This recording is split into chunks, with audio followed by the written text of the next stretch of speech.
Hello everyone, in this video I'm going to show you how to contact Fiverr Support. So currently we're in our dashboard and we're going to scroll down to the bottom. Here we have Support and Education. Under Support and Education you're going to select Help and Support.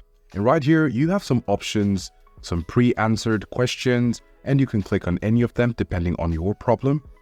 So say we're going to click on Payment and Withdrawals, and we select Payment Issues. And you have some quick links here, some frequently asked questions. But if this is not enough for you, you can come down to the bottom where we have Contact Us. And you're going to click on it.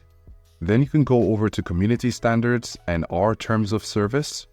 And then depending on your problem, you can select General Inquiry. And then here you could write the subject and the description.